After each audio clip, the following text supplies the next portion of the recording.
Naramdaman ng mga Kaiki ang sensasyon ng pakauhaw at ang namuong intensyon sa digmaan. Kabi-kabila ang patayan at digmaan na para bang pumunta ang mga halimaw na ito sa magarang piging.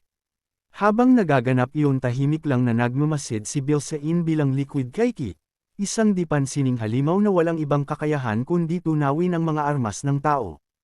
Ang lasa ng metal ay hindi kaaya-aya para kay Bilsain, nakakasakit at masyadong malamig. Kahit na nagagawa niya itong tumawin, ramdam niyang hindi nito nililisan ang kanyang katawan. Walang maalalang kapanganakan ang pangit na halimaw o kung saan siya nanggaling, dahil ang alam lang niya ay naroon na siya bago pa magsimula ang lahat. Pakiramdam niya ay naiiba siya sa lahat at hindi nabibilang sa anumang clan ng mga Kaiki. Hanggang sa isang araw ay maramdaman niya ang matinding uhaw hindi sa tubig, kundi sa membranes at kaluluwa ng nakapaligid sa kanya matapos niyang kainin ang boundary break ang armament. Bagaman batid niya ang panganib na dala nito na maaari niyang ikamete, ngunit sa huli ay nagawa niyang magtagumpay na makakuha ng natatanging kapangyarihan at lakas. Hindi na lang bakal at mga metal ang kaya niyang kainin kundi lahat ng may buhay ay nagagawa niyang ipasok sa kanyang katawan. Mapadambuhalang Kaiki o anumang uri ng halimaw ay baliwalang nilalamon ng pangit na si Bilsain. Sa kabila ng walang katapusang paglamon ay hindi man lang nakaramdam ng kabusugan o pagkakontento kundi mas lalo pang nag-alab ang pagnanais niyang makatikim ng iba't ibang putahe. Higit sa dalawa ang nakakain niyang dambuhalang Kaiki sa isang araw, ngunit hindi siya kailanman nabusog kahit na mga high-rankang Kaiki pa ang kanyang lamunin. Hanggang sa pinasok niya ang katawan ng dambuhalang Kaiki at nagpanggap na tapat kay Nos, ang pinagpaplanuhan kung paano siya mabubusog at masisiyahan sa pagkain sa Great Kaiki King. Hingal na pinakinggan ng dalawa ang galit na pagsigaw ni Bilsain, pinagmumura pa sila nito matapos silang makatakas mula sa tiyan ng masamang jelly ace. Bigla namang lamubo ang katawan ni Bilsain na parang paputok na sa laki, at nagsusuntukan sa loob nito ang iba't iba niyang kinain. Habang nauupos ang katawan na parang kandila, sunod-sunod na tanong ni Bilsain kay Nos, kung paano siya humantong sa ganoon at hindi man lang natalo ang Undying Phantom dahil ang nais lang niya ay makain ito. Napabuntong hininga naman si Nos sa kaseryusong tiningnan ang taong jelly ace, at sinabing wala siyang pakialam sa mga sinasabi nito. Kaya't napangiwit na lang sa gulat ang pangit na halimaw, bago tuluyang pamusok at sumambulat ang kanyang tiyan. Malakas na sumabog ang katawan ni Bilsain kaya't napangiwit si Shinigami at napatikip ng mata upang hindi mapinsala ng malakas na pressure.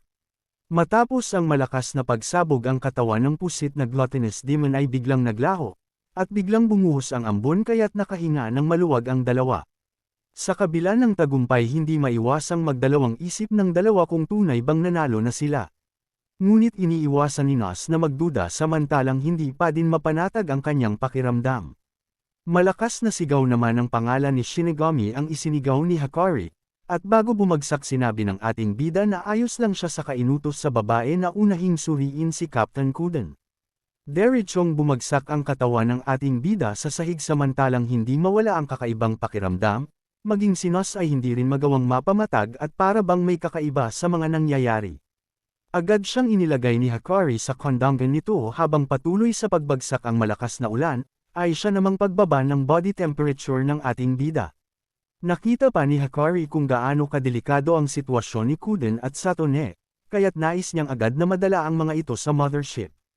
Eksakto naman sa oras ang pagdating ni Asuka kasama ang medical team, patakbo nilang tinungo ang derrick sayo ng mga sugatan sa kasinabing paparating na ang malakas na bagyo. Nang madinig ni Shinigami ang sinabi ni Asuka, bigla niyang nabanggit ang salitang tubig, kasabay nun din naman niya ang pagbagsak ng malalaking patak ng ulan sa kanyang mukha.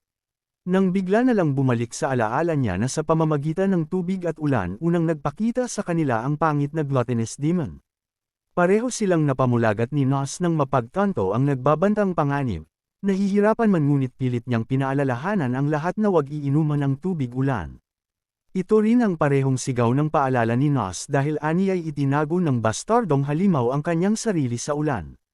Patuloy pa rin ang pagbuhos ng malakas na ulan sa nanghihina nilang katawan, at walang magawa maging si Shinigami at Nos kundi mag-isip kung sino ang planong saniba ng pusit na gluttonous demon. Ilang sandaling naging palaisipan kung ang strongest human, Grim Reaper, Sharpshooter, Saint Sword o isa sa mga medic ang susunod na kandidato sa panibagong katawan. Ngunit batid nilang hindi ito sasanib sa isang sugatan o hindi marunong makipaglaban, at ang natitirang may sapat na lakas sa kanila ay walang iba kundi ang Sword Saint na si Shina Hakari. Bigla namang nakaramdam ng paninikip ng dibdib ang babae kaya't mabilis itong napaatras, malakas na sigaw pa ang ginawa ni Hakari bago ito tuluyang napaluhod at napayuko. Alalang naisigaw ni Shinigami ang pangalan ni Hakari dahil ramdam niyang hindi nila magugustuhan ang susunod na mangyayari. Iniangat naman ni Hakari ang ulo sa kanakangiting sinabi na ayos lang siya, ngunit kakaiba ang kulay ng kabilang mata nito na para bang tulad sa isang kaiki. Inakala ni Shinigami na ayos lang ang babae kaya't huminga siya ng maluwag, at nagpakawala ng buntong hininga na para bang nabunutin ng tinig sa dibdib.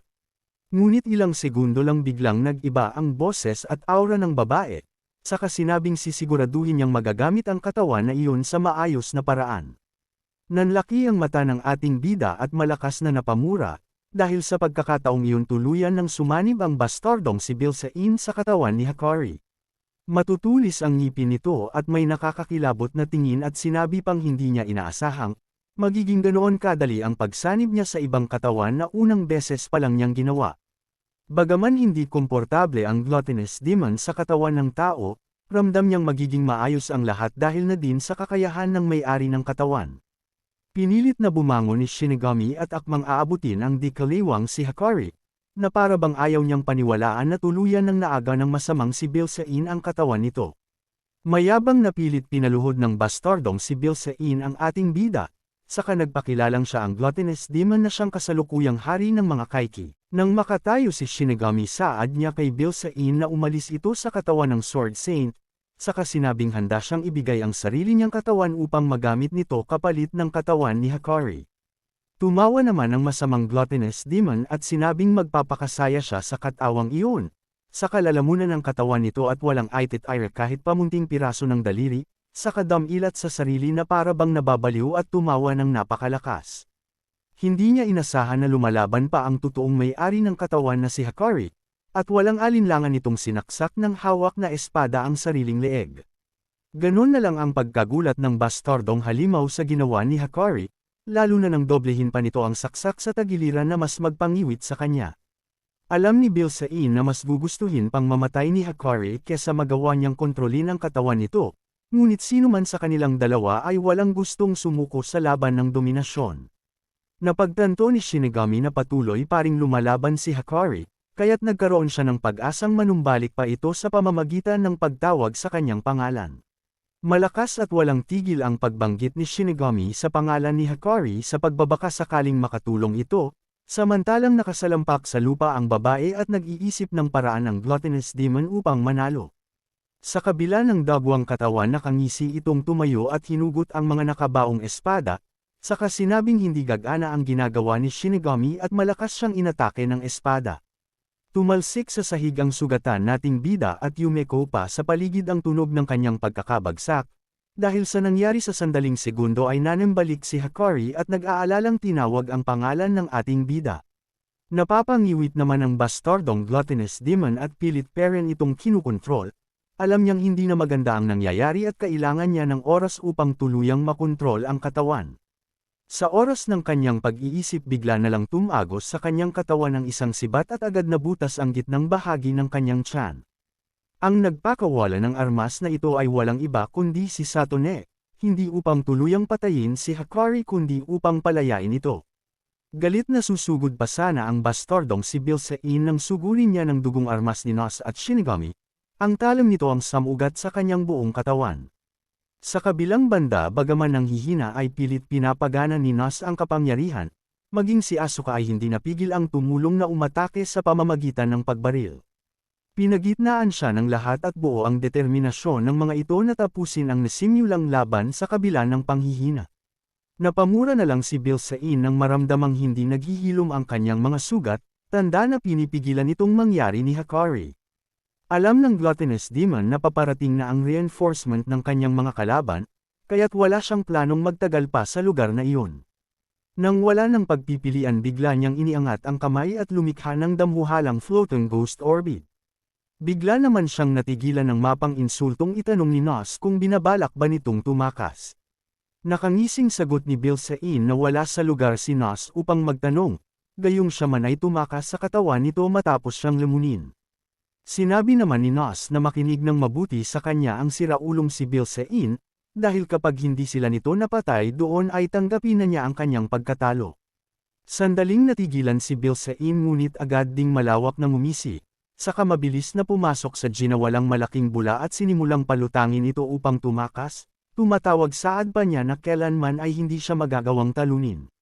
Walang nagawa si Shinigami kundi tingnan ang papalayong kalaban, at nanghihinang isinisigaw sa isip ang pangalan ni Hakari.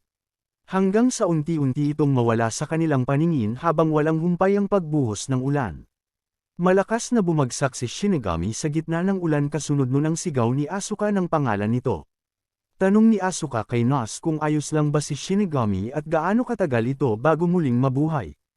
Nalulungkot na sagot naman ni Nos na ang pag-revive kay Shinigami ay hindi na posible, dahil sa ginawang paghigop ni Nos sa Agnes Flames at paglamon sa kanila ni Bilsain. Nang oras na gawin iyon ni Nos alam niyang wala nang atrasan pa kaya't pakikipagsapalaran ang kanyang ginawa. Ngunit kung nasa kasagsagan ng kanyang lakas si Nos siguradong baliwala lang niya itong magagawa ngunit ramdam niyang inubos nito ang lahat niyang lakas. Tumulo ang luha ni Asuka sa narinig at napatanong kung paano ito nangyari.